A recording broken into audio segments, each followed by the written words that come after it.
السلام عليكم ورحمة الله وبركاته. الحمد لله نحمده ونستعينه ونستغفره ونؤمن به ونتوكل عليه ونعوذ بالله من شرور أنفسنا ومن سيئات أعمالنا. من يهده الله فلا مضل له ومن يضلله فلا هادي له. ونشهد أن لا إله إلا الله وحده لا شريك له. ونشهد أن سيدنا ومولانا محمدا عبده ورسوله. أما بعد، قال الله تبارك وتعالى في القرآن المجيد والفرقان الحميد: فأعوذ بالله من الشيطان الرجيم. بسم الله الرحمن الرحيم. يا أيها الذين آمنوا ادخلوا في السلم كافة ولا تتبعوا خطوات الشيطان إنه لكم عدو مبين. صدق الله العظيم. قال النبي صلى الله عليه وسلم: لا عدوى ولا طيرة ولا صفرة ولا هامة، أو كما قال عليه الصلاة والسلام. اللهم صل على سيدنا مولانا محمد في أول كلامنا. اللهم صل على سيدنا مولانا محمد في أوسط كلامنا. اللهم صل على سيدنا مولانا محمد في آخر كلامنا. اللهم لك الحمد كما أنت أهله، وصل على محمد كما أنت أهله، وافعل بنا ما أنت أهله، فإنك أنت أهل التقوى وأهل المغفرة. اللهم صل على محمد كلما ذكره الذاكرون، وصل على محمد كلما غفل عن ذكره الغافلون. اللهم صل على محمد وآله ألف ألف مرة. اللهم صل على محمد وآله ألف ألف مرة. اللهم صل على محمد وآله ألف ألف مرة. محترم و معزز سامعین کرام، ایک مرتبہ دل کی گہرائیوں کے ساتھ میں درود پاک پڑھ لیں. اللهم صل على سيدنا محمد وعلى آل سيدنا محمد وبارك وسلم. محترم و معزز سامعین کرام، جیسا کہ آپ حضرات نے گزشتہ ہفتہ سنا کہ ایک تدبیر ہوتی ہے اور دوسری تقدیر ہوتی ہے.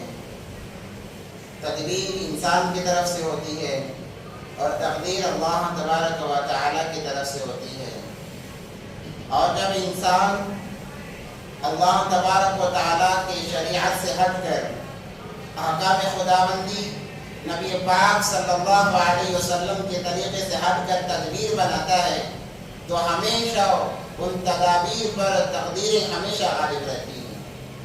اور جو انسان اپنی تدبیر کو اللہ کے حوالے کرتا ہے، یا اللہ کہ جو کچھ ہونا ہے بس تیرے ہی فضل سے ہونا ہے، تو ہی کرنے والا ہے، مگر یا اللہ ہم تدبیر کے مکلف ہیں، ہم تدبیر تیرے کہنے پر عادت بناتے ہیں اور اس کو تیرے حوالے کرتے ہیں. یہ سوچ کر جب انسان تدبیر بناتا ہے، یعنی اپنی تدبیر کو اللہ کے حوالے کر دیتا ہے، تقدیر کے حوالے کر دیتا ہے، تو اللہ تبارک و تعالیٰ اس کی تدبیر کو تقدیر بنا دیتے ہیں. اس کی تمام ضرورتوں کو اللہ تبارک و تعالیٰ پورا فرما دیتے ہیں. ورنہ اس سے ہٹ کر انسان اپنے آپ میں مگن رہ کر یہ سوچے کہ میں اپنے دماغ سے کروں گا، جو میں چاہوں گا کروں گا، یہ سوچ کر اگر تدبیریں بنائے تو ہمیشہ تدبیریں ناکام رہتی ہیں۔ آپ نے سنا نوح علیہ السلام کے بیٹے کا واقعہ سنا، نمرود کا واقعہ سنا، اور بھی بہت سارے واقعات ہیں جنہوں نے اللہ سے ہٹ کر، تقدیر سے ہٹ کر تدبیریں بنائی اور ان کی تدبیریں ناکام رہیں۔ اللہ تبارک و تعالیٰ نے انہیں مردود قرار دیا۔ میں نے جو آپ حضرات کے سامنے قرآن پاک کی آیت پڑھی ہے، یا ایھا الذین آمنوا ادخلوا فی السلم کافۃ، کیونکہ سفر المظفر کا مہینہ چل رہا ہے، یہ اسلامی مہینوں کے اعتبار سے دوسرا مہینہ ہے اور بڑا برکتوں والا مہینہ ہے، بڑا رحمتوں والا مہینہ ہے۔ دیکھیے اللہ تبارک و تعالیٰ نے جب سے دنیا کو بنایا ہے تب سے ایک نظام بنایا، دنوں کی تعداد بنائی، مہینوں کی تعداد بنائی، اور اس کے اندر کوئی گھڑی منحوس نہیں ہے۔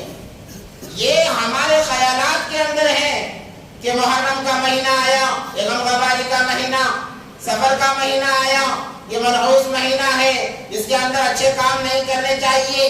یہ انسانی خیالات ہیں۔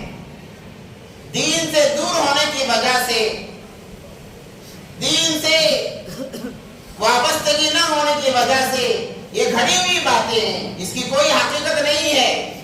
ورنہ آپ تاریخ اٹھا کر دیکھیں، تاریخ اسلام کا مطالعہ کریں گے تو پتہ چلے گا کہ اس مہینے کے اندر نبی پاک صلی اللہ علیہ وسلم نے کئی جنگیں لڑی ہیں، بہت سارے خیر کے کام اللہ تبارک و تعالیٰ نے اللہ کے نبی پاک صلی اللہ علیہ وسلم نے اس مہینے میں کیے ہیں۔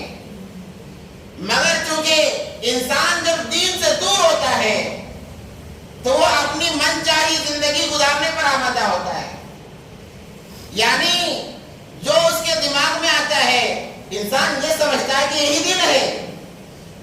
چونکہ دو تعلقات اس کے ہوتے ہیں، ایک تو اپنے پرانوں سے تعلقات ہوتے ہیں، اپنے باپ داداؤں کے دین کو انسان دیکھتا ہے، اور دوسرا اپنی مرضی کو دیکھتا ہے، جس کی وجہ سے باپ داداؤں کی طرف دیکھتے ہوئے، اپنی خواہشات کو دیکھتے ہوئے انسان یہ سمجھتا ہے کہ یہ دین ہے۔ جیسے کہ اس مہینے کے اعتبار سے بہت سارے خرافات، بہت سارے فتنے ہمارے اندر جنم لے چکے ہیں، جس کی وجہ سے ہم نے بعض دنوں کو منحوس کر دیا۔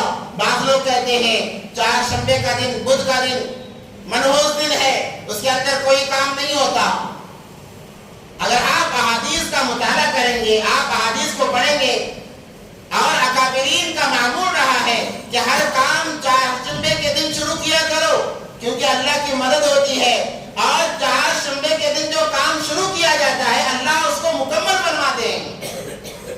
مگر ہم کہتے ہیں کہ وہ چار شنبہ کا دن یہ منحوس ہوتا ہے، اس کے اندر کام نامکمل ہوتا ہے۔ یہ رسم و رواج ہیں۔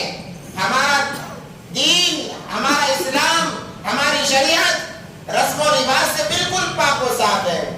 نبی پاک صلی اللہ علیہ وسلم نے حجۃ الوداع کے موقع پر مینا کے اندر ایک خطبہ دیا، بڑا عظیم الشان وہ خطبہ تھا، اور وہ آخری خطبہ تھا۔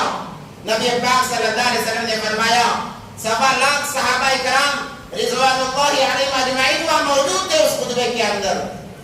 نبی پاک صلی اللہ علیہ وسلم نے فرمایا، اے میرے صحابہ کان کھول کر سن لو، مجھ پر دین کو مکمل کر دیا گیا ہے، اب اس کے بعد کوئی نیا دین نہیں آئے گا، یہی آخری دین ہے، یہی آخری مذہب ہے جو قیامت تک چلے گا۔ اس درمیان جو بھی آئے گا اسی دین کو اپنانا اس پر لازمی ہوگا، اسی مذہب کو اپنانا اس پر لازمی ہوگا۔ اور اس کے ساتھ یہ بھی فرما دیا کہ رسم و رواج کو اس کے اندر داخل نہ کیا جائے۔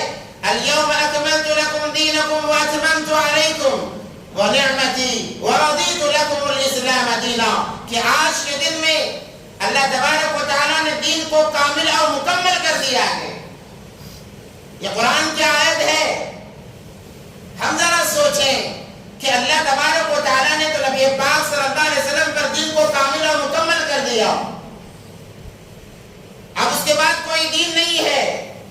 ذرا ہم سوچیں جن رسموں کو ہم نے اپنایا ہے کیا اس کا ثبوت احادیث سے ملتا ہے؟ کیا اس کا ثبوت قرآن پاک سے ملتا ہے؟ کیا نبی پاک صلی اللہ علیہ وسلم کے زمانے کے بعد میں کسی صحابی نے اس کام کو کیا ہے؟ کسی اولیاء اللہ نے اس کام کو کیا ہے؟ جب نہیں کیا ہے تو پھر ہم اس کام کو کیوں کریں؟ جتنے رسم و رواج ہیں آپ دیکھیں کسی صحابی سے ثابت نہیں ہوں گے، کسی اولیاء اللہ سے ثابت نہیں ہوں گے. یہ بعد کے لوگوں نے یعنی اب سے قریب کے زمانے سے اور صحابہ کے بعد کے زمانے کے لوگوں نے چند رسم و رواج کو دین کے اندر داخل کر دیا ہے. اسی لیے اللہ تبارک و تعالیٰ نے فرمایا، ایک مرتبہ حضرت عبداللہ ابن سلام رضی اللہ تعالیٰ یہ یہودیوں کے ایک عالم تھے، انہوں نے اسلام قبول کیا، صحابی بنے. ان کا منشا تھا، ان کا ارادہ تھا، ان کی چاہت تھی کہ تورات بڑی معتبر کتاب ہے، اس کے اندر بہت ساری اچھی اچھی باتیں ہیں. تو وہ آئے اور آ کر کہنے لگے اللہ کے نبی پاک صلی اللہ علیہ وسلم تورات بھی آسمانی کتاب ہے، کیوں نہ ہم اس دین اسلام کے ساتھ میں آپ کے دین کے ساتھ میں تورات کی جو باتیں ہیں ان باتوں کو بھی شامل کر لیں، ان کاموں کو بھی شامل کر لیں. ان کا منشا یہ تھا کہ یہ دن تو مبارک ہے، اس کی ہر چیز اچھی ہے، انکار نہیں ہے، مگر تورات کے اندر وہ بھی آسمانی کتاب ہے، اس کے اندر بھی بہت ساری اچھی اچھی باتیں ہیں، چند ان باتوں کو بھی لیا جائے. مثال کے طور پر ہفتے کے روز وہ عبادت کا دن تھا یہودیوں کے لیے، تو انہوں نے کہا کہ ہفتے کے دن کو ہم خاص کر لیتے ہیں، ہمارے اسلام کے اندر جمعہ ہے اور اس کے ساتھ ہفتے کے دن کو بھی ملا لیتے ہیں. اور ان کے تورات کے اندر لکھا تھا کہ اونٹ کا گوشت ان کے لیے جائز نہیں تھا. تو یہ تمام چیزیں انہوں نے آ کر عرض کی. اس وقت میں آیت مبارکہ نازل ہوئی، اللہ نے فرمایا یا ایھا الذین آمنوا ادخلوا فی السلم کافہ، اے ایمان والو خبردار. آگاہ کیا مسلمانوں کو، آگاہ کیا ایمان والوں کو، آگاہ کیا کلمہ پڑھنے والوں کو کہ جب میں نے دین کو کامل اور مکمل کر لیا اس کے بعد اس دین کے اندر نہ زیادتی برداشت ہے نہ کمی برداشت ہے. یا ایھا الذین آمنوا، اے ایمان والو، اے ایمان والے بندو، اے ایمان والی بندیوں، ادخلوا فی السلم کافہ، داخل ہو جاؤ ایمان کے اندر کامل اور مکمل. کیسے داخل ہو جاؤ؟ کامل اور مکمل، شک کی گنجائش اس کے اندر نہ رہے، چوچرا کا معاملہ نہ رہے. اگرچہ ان کی کتابوں کے اندر، اگرچہ اس کتاب کے اندر اچھی باتیں ہوں گی، کیا اس کے اندر اچھی باتیں نہیں ہیں؟ مکمل طور پر داخل ہو جاؤ، مکمل طور پر اتباع کرو قرآن کی، رسول پاک صلی اللہ علیہ وسلم کی، تبھی تم مسلمان کہلاؤ گے. ایک واقعہ مشہور ہے، حضرت عمر فاروق رضی اللہ تعالیٰ عنہ بھی اسی تورات کے اندر کی چند باتیں لکھ کر لاتے ہیں کہ کتنی اچھی باتیں ہیں، چلو نبی پاک صلی اللہ علیہ وسلم کو سناتے ہیں. آ کر سنانے لگے نبی پاک صلی اللہ علیہ وسلم کو. نبی پاک صلی اللہ علیہ وسلم کا چہرہ سرخ ہونے لگا، انار کے دانوں کے مانند سرخ ہونے لگا. غالباً حضرت علی رضی اللہ تعالیٰ نے کہا اے عمر کیا کر رہا ہے، کیا کر رہے ہو؟ دیکھتے نہیں نبی پاک صلی اللہ علیہ وسلم کے چہرے مبارک کی طرف، کیسا چہرہ ان کا تبدیل ہوتا جا رہا ہے، بند کرو. جب عمر فاروق رضی اللہ تعالیٰ نے دیکھا تو بند کر دیا اور محسوس کر لیا کہ نبی پاک صلی اللہ علیہ وسلم اس سے ناراض ہو رہے ہیں، نبی پاک صلی اللہ علیہ وسلم کو تکلیف ہو رہی ہے. فوراً بند کر دیا اور کہنے لگے رضیت باللہ ربا وبالاسلام دینا وبمحمد نبی صلی اللہ علیہ وسلم رسولا. کہ اللہ کے نبی، میں آپ کے نبی ہونے پر راضی ہو گیا، اس دین پر راضی ہو گیا، میں نے آپ کو آخری نبی مان لیا ہے، آپ مجھے معاف فرما دیں.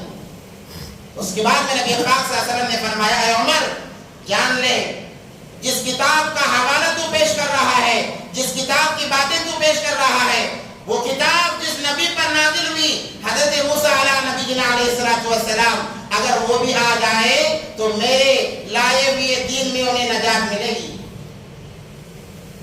وہ اپنی تورات پر عمل نہیں کر سکتے، وہ اپنی کتاب پر عمل نہیں کر سکتے، اگر انہیں کامیاب ہونا ہے تو میری لائے ہوئے دین پر انہیں چلنا ہوگا، قرآن کے مطابق انہیں زندگی گزارنی ہوگی. تبھی وہ نجات پا سکیں گے. حالانکہ نبی ہیں وہ یہ نہیں کہہ سکتے مجھ پر بھی کتاب اللہ نازل ہوئی ہے, اللہ کی کتاب نازل ہوئی ہے, میں نبی ہوں, میں کلیم اللہ ہوں, میں اپنی کتاب پر عمل کروں گا. اگر وہ اپنی کتاب پر عمل کریں گے گمراہ ہو جائیں گے. تو میرے بھائیو ہم ذرا سوچیں, جب موسیٰ علیہ السلام اس زمانے میں آئے, اس دور میں آئے, قرآن کو چھوڑنے کی وجہ سے جب وہ گمراہ ہو سکتے ہیں, تو کیا ہم اس دین کو چھوڑنے کی وجہ سے گمراہ نہیں ہو سکتے؟ پھر کیوں ہم رسم و رواج کو ترجیح دے رہے ہیں؟ کیوں ہم رسم و رواج کے اندر پڑھ کر اپنی زندگی, دنیا کی زندگی بھی برباد کر رہے ہیں, آخرت کی زندگی بھی برباد کر رہے ہیں؟ ان رسم و رواج کے اندر کامیابی نہیں ہے. انسان کے ایمان کو سلب کرنے کے لیے چیزیں ہیں. اور بعض لوگ کہتے ہیں کہ بھئی ہمارے باپ دادا کا مذہب ہے, ہمارے باپ داداؤں کا طریقہ رہا ہے, دین باپ داداؤں کے لیے مکلف نہیں ہے, تو پھر قرآن کی کیا ضرورت تھی؟ اللہ کہہ دیتے جو تمہارے باپ داداؤں نے اپنا لیا تم بھی اپنا لو. پھر اللہ کو نبیوں کو بھیجنے کی کیا ضرورت تھی؟ رسولوں کو بھیجنے کی کیا ضرورت تھی؟ چار کتابوں کو اتارنے کی کیا ضرورت تھی؟ اللہ تمام کی نفی کرنا چاہ رہے ہیں. تو اس خطبے کے اندر, حجۃ الوداع کے خطبے کے اندر نبی پاک صلی اللہ علیہ وسلم نے فرمایا, میں تمام رسم و رواج کو اپنے پاؤں تلے رون چکا ہوں. تمام رسم و رواج کو اپنے پاؤں تلے میں نے رون دیا ہے. اب کوئی رسم و رواج کو ایجاد نہ کرے. یہی تو بدعت ہے. دین کے اندر اگر کوئی زیادتی کر رہا ہے, اور ایک بات یاد رکھیں, بدعتی کو کبھی توبہ کی توفیق نہیں ہوتی, وہ ہمیشہ گمراہی کی زندگی گزارتا ہے.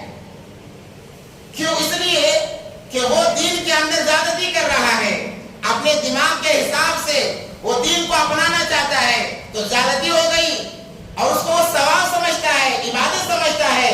جب انسان کسی چیز کو عبادت سمجھ لے, بھلا وہ توبہ کس چیز کی کرے گا؟ توبہ کس چیز کی کرے گا؟ اگر جب پتا ہو کہ میں جو کر رہا ہوں یہ زیادتی ہے, یہ جائز نہیں ہے, تب وہ توبہ کرے گا. اگر وہ عبادت سمجھ رہا ہے اپنے کام کو, تو اسے توبہ کی توفیق کہاں سے ملے گی؟ وہ بغیر توبہ کیے مرے گا, اور دین سے دور ہو کر مرے گا, مرتد ہو کر مرے گا. اس لیے دین کے اندر زیادتی کرنا بھی بدعت ہے, اور کمی کرنا بھی بدعت ہے. آج جو رسم و رواج چلے ہیں ہمارے درمیان میں, سفر المظفر کا جو مہینہ آتا ہے, اس کے اندر 13 تیزی کے نام سے ایک رسم و رواج چلی ہوئی ہے. پوچھا جائے تو کہتے ہیں, آپ ذرا تحقیق کریں, یہ تمام رسم و رواج باپ داداؤں کی طرف سے نہیں, دادیوں کی طرف سے آئے ہوئے ہیں. یہ عورتیں ایجاد کرتی ہیں, اس کی موجود عورتیں ہیں. گھروں میں بیٹھ کر جب کوئی کام نہیں ہوتا, وہ اپنے دماغ کو دوڑاتی ہے, یہاں تک کہ ایک رسم و رواج کو وہ شامل کر لیتے ہیں اپنی زندگی کے اندر. کہتی ہیں کہ ایسا کرنا ہے, ویسا کرنا ہے. عورتوں کی ایجاد کردہ یہ چیزیں ہیں. تو 13 تیزی کے نام سے ایک رسم اس مہینے کے اندر چلی ہے. 1 تاریخ سے لے کر 13 تاریخ تک. پوچھنے پر بتایا جاتا ہے کہ یہ ایام منحوس ایام ہیں, خراب ایام ہیں, اس لیے کہ نبی پاک صلی اللہ علیہ وسلم اس مہینے کے ان دنوں کے اندر بہت زیادہ بیمار تھے. اس لیے اس کو 13 تیزی کے نام سے منایا جاتا ہے. کیا نبی پاک صلی اللہ علیہ وسلم 63 سال کی عمر میں صرف ایک مرتبہ بیمار پڑے؟ نبی پاک صلی اللہ علیہ وسلم تو کئی مرتبہ بیمار ہوئے ہیں. تو پھر ہر مرتبہ کو 13 تیزی کے نام سے کیوں نہیں منایا جاتا؟ ہر مہینے کو آپ اٹھا کر دیکھ لیجئے. انسان تھے, بیماری کا آنا ضروری تھا. بتانا تھا کہ جب انسان ہے, اگرچہ نبی ہو, بیماری بھی آئے گی, صحت بھی رہے گی. ان ایام کو کیوں نہیں لیتے؟ سفر کے مہینے کو خاص کیوں بنا لیا ہے؟ کسی چیز کو خاص بنا لینا کہ ایسا ہی ہے, ایسا ہی کرنا, یہی تو بدعت ہے. کہتے ہیں کہ نبی پاک صلی اللہ علیہ وسلم کی طبیعت بہت زیادہ خراب ہو گئی تھی, اس لیے اور اللہ حفاظت فرمائے, اس کے اندر اور زیادتی یہ کرتے ہیں کہ اس کے اندر صدقہ خیرات کرنا ہے. کیا صدقہ کرنا ہے؟ انسان اپنی جان کو بچانے کے لیے انڈے اور چاول کا صدقہ کرنا ہے. کس کا صدقہ کرنا ہے؟ انڈوں کا اور چاول کا. ایک انسان کے بدلے ایک انڈا اور ذرے چاول صدقہ کریں گے، اللہ ہماری جان کو بچا لے گا. اور وہ دینا کسے ہے؟ غریبوں کو دینا ہے. گویا یہ کہ اپنی بیماری دوسروں کو دے رہے ہیں، اپنی نحوست دوسروں کے سر ڈال رہے ہیں کہ میرے اندر جو نحوست ہے میں انڈا اور چاول صدقہ خیرات کر کے دوسروں پر ڈال رہا ہوں، غریبوں پر ڈال رہا ہوں. یہ کون سا طریقہ ہے؟ یہ کس دین نے سکھایا؟ کس اسلام کے اندر یہ چیز ہے؟ نبی پاک صلی اللہ علیہ وسلم جو فرماتے ہیں جو تم اپنے لیے پسند کرو وہی دوسروں کے لیے پسند کرو. مگر یہاں پر دوسروں کو بیمار کرنے کی سازشیں کی جا رہی ہے، تیاریاں کی جا رہی ہے. تو ہر جان کے بدلے میں انڈا اور چاول صدقہ کرتے ہیں اور 13 تیزی کا روزہ رکھتے ہیں. یہ تمام خرافات میں داخل ہیں. شریعت کے اندر اس کی کوئی اصل نہیں ہے. یہ تمام خرافات ہیں. جو اس چیزوں پر راضی رہتا ہے وہ بھی گنہگار ہے.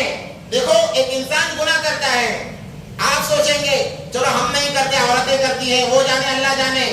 ویسا معاملہ نہیں ہے.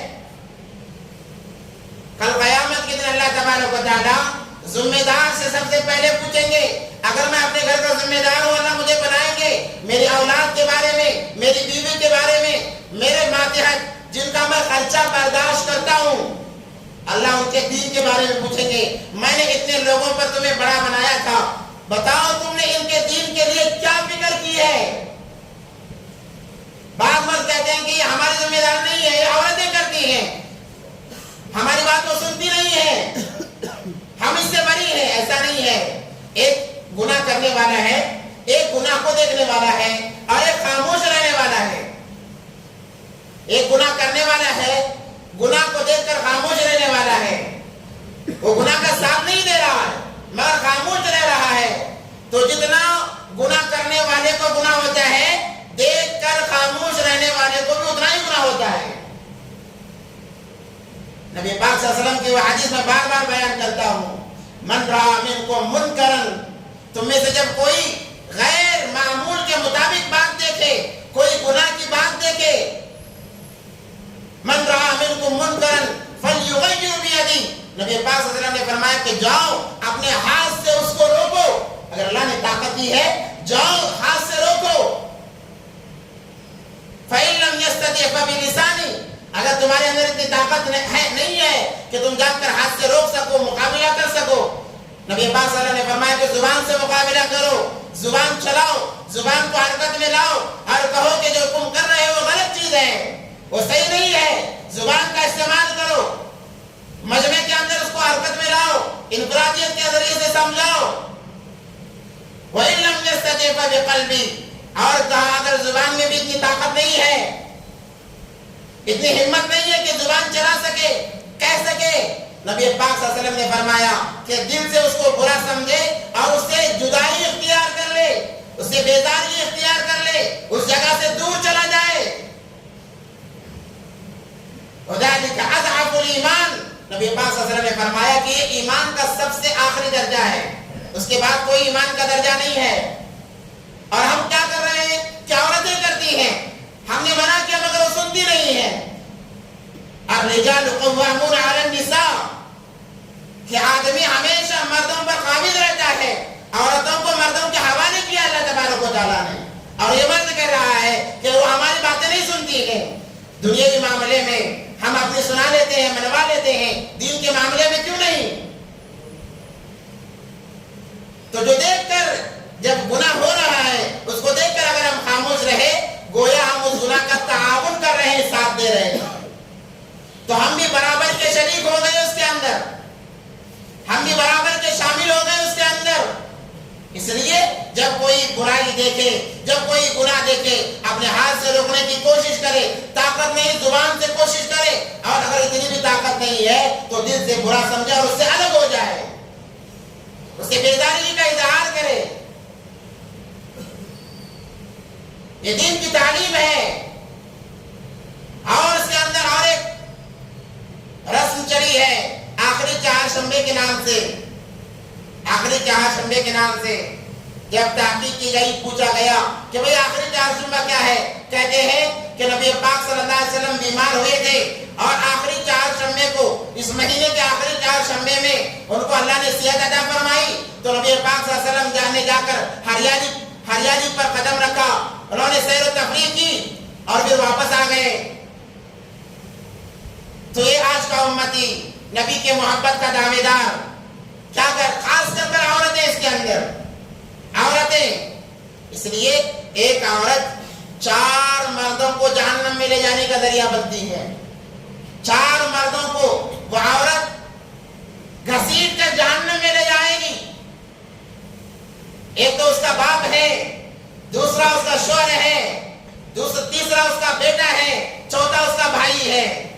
4 مردوں کو جہنم میں لے جانے کا ذریعہ عورت بنتی ہے اگر اس کی دین کی فکر نہ کی جائے۔ اس لیے کہتے ہیں کہ مرد کے اندر دین رہا تو فرد ایک گھر کے اندر دین رہا، عورت کے اندر دین رہا تو نسلوں کے اندر دین رہا۔ عورت کا دین نسلوں تک چلتا ہے، مرد کا دین محدود رہتا ہے، عورت کا دین لامحدود رہتا ہے۔ اس لیے اپنی عورتوں کو خاص کر کے ان چیزوں سے روکو، ورنہ وبال میں ہم بھی شامل ہو جائیں گے۔ آج اس رسم کے اعتبار سے کتنی بے حیائی عام ہو رہی ہے۔ عورتیں، نوجوان لڑکیاں آخری چہارشنبے کے نام سے بن سور کر پارکوں میں جاتی ہیں، وہاں پر جا کر عیاشیاں کرتی ہیں، یہی الفاظ دہرانے پڑیں گے۔ وہاں جا کر میٹھا پکا لیا، بے حیائی کو دعوت دے دی۔ دیکھو پارک ایک کھلی جگہ ہے، وہاں ہر کوئی آ سکتا ہے، ہر کوئی جا سکتا ہے۔ اور اسلام کے اندر، شریعت کے اندر پردے کی بہت زیادہ اہمیت ہے۔ جیسے نماز فرض ہے، عورتوں پر پردہ فرض ہے، عورتوں پر پردہ فرض ہے۔ اگر مرد پردہ نہ کرائے گا گنہگار ٹھہرے گا، عورت بھی گنہگار، مرد بھی گنہگار۔ بعض مرد کہتے ہیں کہ پردہ کرانے کی کیا ضرورت ہے؟ کیا ضرورت پردہ کرانے کی؟ دل صاف ہونا چاہیے۔ یہ من گھڑت باتیں ہیں، ان باتوں کی کوئی حقیقت نہیں ہے، کیونکہ پردے کا حکم اللہ نے دیا ہے۔ کیا ہم اللہ سے زیادہ سمجھدار ہیں؟ اللہ سے زیادہ ہم سمجھدار ہیں کیا ہم کہیں کہ دل صاف ہونا چاہیے؟ تو کیا کرتی ہیں ہماری بیٹیاں، ہماری بہنیں؟ پارکوں کے اندر جا کر وہاں پر بے حیائی کا ایک ماحول چلتا ہے، ہریالی پر چلنے کے نام سے بے حیائی کے نقش قدم پر چلا جاتا ہے۔ مائیں بیٹھ کر تماشا دیکھتی ہیں، باپ بیٹھ کر تماشا دیکھتا ہے، بھائی بیٹھ کر تماشا دیکھتے ہیں۔ کیوں؟ کہ نبی پاک صلی اللہ علیہ وسلم نے اس دن صحت پائی تھی اور وہ ہریالی پر چلے تھے۔ جب نبی پاک صلی اللہ علیہ وسلم کی ہر ادا پر ہم اتنا ہی فدا تھے، ہر ادا ہمیں اتنی محبوب تھی، ہر ادا کو ہم زندہ کرنے والے تھے، تو نمازوں کا کیا ہوا؟ نبی پاک صلی اللہ علیہ وسلم نے فرمایا الصلاۃ قرۃ عینی، نماز میری آنکھوں کی ٹھنڈک ہے۔ کبھی دل میں آیا کہ میرے نبی کو نماز محبوب تھی، چلو ہم نماز پڑھ لیتے ہیں۔ کسی مرد کے دل میں خیال آیا، کسی عورت کے دل میں یہ بات آئی، کسی بہن کے دل میں یہ بات آئی کہ چلو نماز پڑھ لیتے ہیں۔ نبی پاک صلی اللہ علیہ وسلم نے فرمایا پردہ کرنا یہ عورت پر فرض ہے، میری بیٹی فاطمہ الزہرا کی یہ زینت ہے۔ کبھی اس بہن کے دل میں یہ بات آئی چلو ہم اس سنت کو بھی زندہ کر لیتے ہیں۔ کیوں یہ بات نہیں آتی؟ شریعت پر عمل کرنا نبی پاک صلی اللہ علیہ وسلم کو بہت زیادہ محبوب تھا۔ کبھی ان عورتوں نے سوچا، ان بہنوں نے سوچا، ان بیٹیوں نے سوچا کہ چلو شریعت کو بھی اپنا لیتے ہیں۔ دین کے معاملے میں بالکل کوڑے ہیں، دنیا کے معاملے میں، اپنی خود پرستی کے معاملے میں، جب عیاشی کا معاملہ آتا ہے کہ نبی نے یہ کیا ہے، حالانکہ اس کی کوئی حقیقت نہیں ہے، یہ الٹا ہو رہا ہے۔ نبی پاک صلی اللہ علیہ وسلم سفر کے آخری 10 دنوں میں بیمار ہوئے اور وہ بیماری بڑھتی 12 ربیع الاول تک چلی گئی۔ ان 20 دنوں کے ایام میں، کیونکہ اس کے بعد کا جو مہینہ ہے ربیع الاول کا مہینہ ہے، ان 20 دنوں کے ایام میں نبی پاک صلی اللہ علیہ وسلم کا وصال ہوا ہے۔ اب یہ انہوں نے کہاں سے چن لیا، کہاں سے گھڑ لیا، دین میں کس چیز کو انہوں نے شامل کر لیا پتہ نہیں۔ کہتے ہیں کہ آخری چہارشنبہ کو نبی پاک صلی اللہ علیہ وسلم صحت یاب ہوئی۔ سیاری پر انہوں نے چلا ہے، سیر و تفریح کے لیے نبی پاک صلی اللہ علیہ وسلم گئے ہیں۔ آج دین کے نام سے کیا کیا ہو رہا ہے، دین کے نام سے ایسے ایسے خرافات جنم لے رہے ہیں جسے کوئی بتا نہیں سکتا۔ بھائی چارگی کے نام سے ایمان کا سودا ہو رہا ہے، جیسے میں نے گزشتہ جمعے کہا، اشارتاً کہا تھا اور وضاحتاً بھی کہا تھا کہ غیروں کو خوش کرنے کے لیے ہمارے مسلمان بھائی، کوئی غیر نہیں، غیروں کو خوش کرنے کے لیے ہر حد کو انہوں نے پار کر دیا، تمام حدود کو انہوں نے پار کر دیا کہ غیر خوش ہو جائیں۔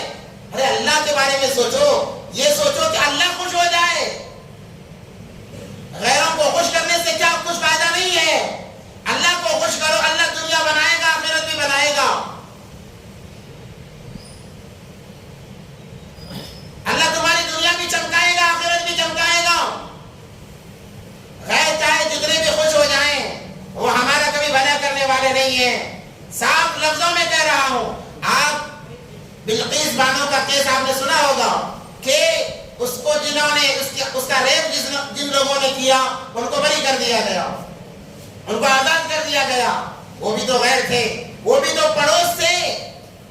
وہ کہہ رہی ہے کہ میں چلا رہی ہوں، چچا ایسا نہ کرو، ایسا نہ کرو۔ جسے چچا کہہ رہی ہے، ایک بہن جسے چچا کہہ رہی ہے، وہ عزت ٹوٹ رہا ہے۔ اس کے آنکھوں کے سامنے 3 سال کی بچی کو مار دیا گیا سر پر پتھر ڈال کر۔ اس کے آنکھوں کے سامنے 11 افراد کو شہید کر دیا گیا اس کے آنکھوں کے سامنے، اور اس کا ریپ کر کر ادمرہ چھوڑ دیا گیا۔ بتانا کیا مقصود ہے؟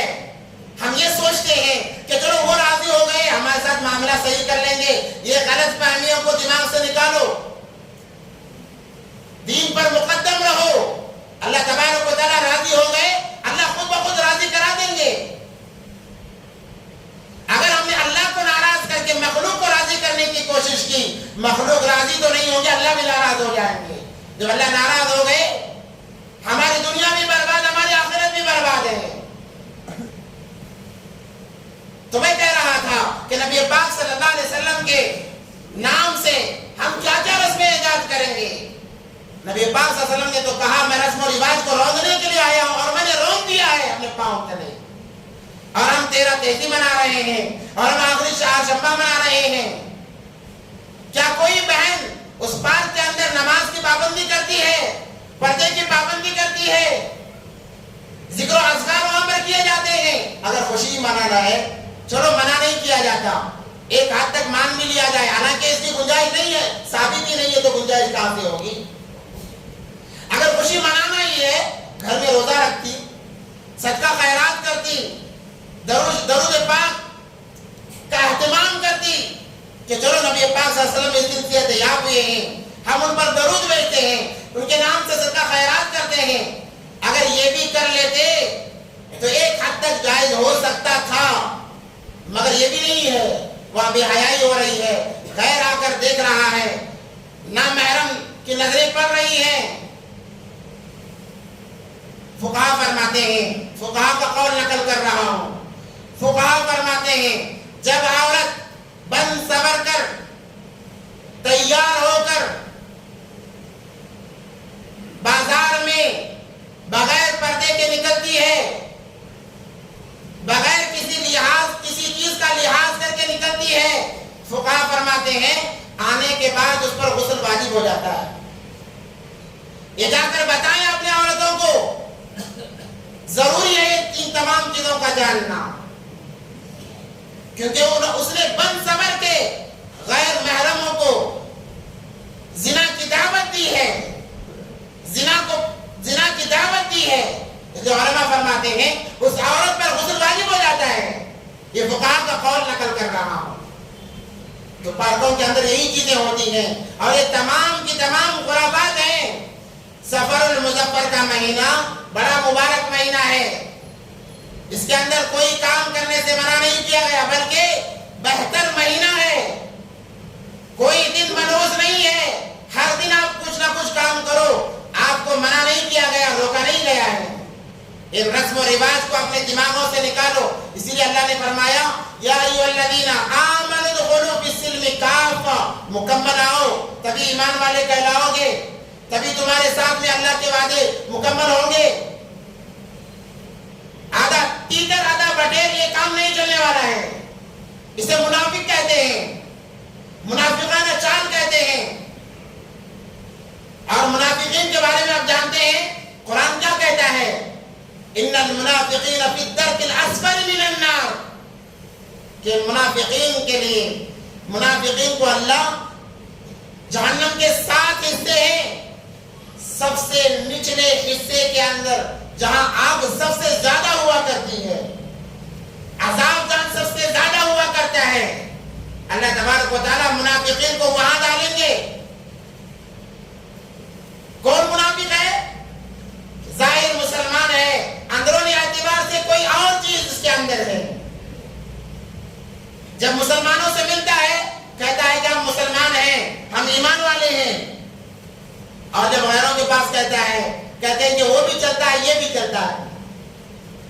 ایک بہن کا ویڈیو وائرل ہوا، اس نے اپنے گھر کے اندر غیروں کے تہوار کو منایا، وہ کہتی ہے کہ ہمیں بھائی چارگی کا ثبوت دینا ہے، اس لیے ہم نے غیروں کے تہوار کو منایا ہے۔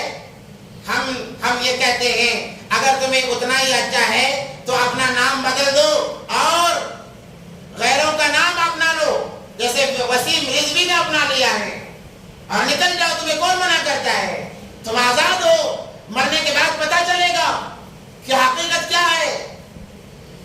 مگر اس دین کے اندر رہتے ہوئے، اپنے آپ کو مسلمان ثابت کرتے ہوئے اگر کوئی انسان رسم و رواج کرتا ہے تو حقیقی معنوں میں کامل ایمان والا نہیں ہے۔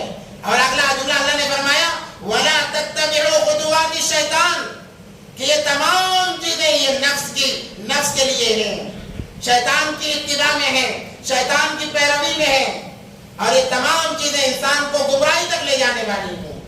اس لیے میں دوبارہ کہتا ہوں یہ مہینہ مبارک مہینہ ہے، اس کے اندر جو کرنا ہے کریں، آپ کو کوئی منع نہیں ہے، کوئی دن منحوس نہیں ہے۔ اس مہینے کا ہر دن بڑا بابرکت ہے، بڑا مبارک ہے، اور یہ 13 تیزی یہ انسانوں کے بنائے ہوئے یہ چیزیں ہیں، اس کی کوئی حقیقت نہیں۔ نبی پاک صلی اللہ علیہ وسلم نے فرمایا لا عدوى ولا طيرة ولا حامة ولا سفر فی الاسلام، کہ شگون جسے کہتے ہیں، فعال نکالنا جسے کہتے ہیں۔ بعض لوگوں کے خیال کہ میں گھر سے نکلا کام کے لیے، بلی نے راستہ کاٹ لیا، اب کہتے ہیں کہ بھئی کام نہیں ہوگا، اب کیا کہتے ہیں کہ کام نہیں ہوگا، چلو واپس چلو۔ یہ بھی غلط طریقے ہیں، یاد رکھیں۔ بلی کے راستہ کاٹنے سے کچھ نہیں ہوتا، اللہ کے چاہنے سے ہوتا ہے۔ اگر کوا آ کر گھر کے اوپر بیٹھ کر چیخنا شروع کرے، کہتے ہیں کہ مہمان آنے والے ہیں، اسے بھگا دیتے ہیں، یا کوئی اور شگون لیتے ہیں کہ ایسا ہوگا، اس کی کوئی حقیقت نہیں ہے۔ یہ غیروں کے طور طریقے ہیں۔ نبی پاک صلی اللہ علیہ وسلم کے نبوت سے پہلے مکہ کے لوگوں کے اندر یہ تمام خرافات موجود تھے، اسی لیے تو نبی پاک صلی اللہ علیہ وسلم نے خطبے میں کہا میں تمام رسم و رواج کو ختم کرنے کے لیے آیا ہوں، اور جو انسان ان رسم و رواج کو اپناتا ہے گویا وہ دین سے بیزار ہے، نبی پاک صلی اللہ علیہ وسلم کے طریقوں سے بیزار ہے، نبی پاک صلی اللہ علیہ وسلم کے طریقوں کو اپنانا ہی نہیں چاہتا یا ان کے طریقوں سے خوش نہیں ہے۔ اگر ایسا معاملہ ہے تو ایمان کے لالے پڑے ہوئے ہیں، ایمان کی فکر کرنی ہوگی۔ آج حالات کا تغیر، حالات کا بدلاؤ اسی لیے ہے، یا تو ہم اس دین محمدی سے ناراض ہیں یا ہم نے اس کے اندر رسم و رواج کو شامل کر لیا ہے، اسی لیے حالات بدلے ہوئے ہیں، تباہیاں ہو رہی ہیں، بربادیاں ہو رہی ہیں۔ اس لیے ہمیں ان تمام چیزوں سے توبہ کرنا ہے، کریں گے انشاءاللہ، اللہ تمام کو توبہ کی توفیق عطا فرمائے۔ اس کے بعد ہم کوئی رسم و رواج نہیں اپنائیں گے، آخری 4 شنبے کے نام سے عورتوں کو باہر نہیں نکالیں گے، 13 تیزی کے نام سے صدقہ خیرات نہیں نکالیں گے۔ صدقہ خیرات کرنا ویسے ہی کرو، منع نہیں ہے، اگر 13 تیزی کے نام سے کر رہے ہو دین کے اندر زیادتی کر رہے ہو، کل قیامت کے دن اس کا جواب دینا پڑے گا۔ اس لیے توبہ کرو اللہ کے دربار میں، جو نبی پاک صلی اللہ علیہ وسلم نے طریقہ بتایا ہے، جیسی ان کی زندگی تھی اس زندگی کا مطالعہ کریں، پڑھیں نبی پاک صلی اللہ علیہ وسلم کو اور ویسے عمل کریں۔ نبی پاک صلی اللہ علیہ وسلم کی زندگی کا سب سے بہترین عمل نماز کا ادا کرنا تھا. بیماری کی حالت میں بھی نماز نہیں چھوڑی ہے. یہ کام اپنائیں, اللہ کو پیار آئے گا, اللہ حالات کو بدل دیں گے. اللہ کے لیے کوئی مشکل نہیں ہے. نمازوں کی پابندی کریں, کبھی نماز کو ناغہ نہ کریں. اللہ کے نبی بھی خوش ہوں گے, اللہ بھی خوش ہوں گے.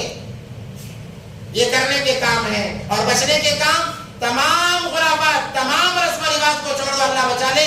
اللہ اگر اس سے بچا لیا سمجھو ہم کامیاب ہو گئے. اور تقریباً 1-1.5 مہینے پہلے میں نے سوچا چھوڑا تھا, اس کو بات کر کے اپنی بات ختم کرتا ہوں کہ حضرت نوح علیہ السلام جب ان کی کشتی جودی پہاڑ پر آ کر ٹھہری تو انہیں پتہ نہیں تھا کہ پانی سوکھ گیا ہے نہیں سوکھا ہے. تو انہوں نے سب سے پہلے کوے کو بھیجا. میں نے سوال چھوڑا تھا کس پرندے کے ذریعے سے معلوم ہوا, تو انہوں نے سب سے پہلے کوے کو بھیجا کہ جاؤ جا کر دیکھ کر آؤ. تو کوا گیا, جاتا جاتا دیکھا ایک چیز مری پڑی ہوئی تھی, وہ کھانے میں لگ گیا اور آ کر اطلاع نہیں دی. حضرت نوح علیہ السلام کو غصہ آیا. دوبارہ انہوں نے کبوتر کو بھیجا, وہ کبوتر گیا, جا کر اس نے معائنہ کیا, زیتون کے درخت کا پتا اپنے زبان میں لے کر آیا تو اسے پتا چلا کہ اب پانی سوکھ چکا ہے کیونکہ تمام درخت نظر آ چکے ہیں. اس لیے اب انہوں نے ارادہ کیا کشتی سے نیچے اترنے کا. جب کوا آیا تو نوح علیہ السلام نے کوے کو بددعا دی کہ اللہ تیرے دل میں ہمیشہ ڈر رکھے. اس لیے ہمیشہ کوا ڈرتا رہتا ہے. اور کبوتر کے لیے اللہ نے نوح علیہ السلام نے برکت کی دعا دی. اس کی اولاد کے اندر, نسلوں کے اندر بھی برکت ہے. کہا ہر جگہ تیرا مسکن ہو. اس لیے کبوتر گھروں میں بھی رہتے ہیں, ہر جگہ بھی رہتے ہیں. وآخر دعوانا الحمدللہ رب العالمین.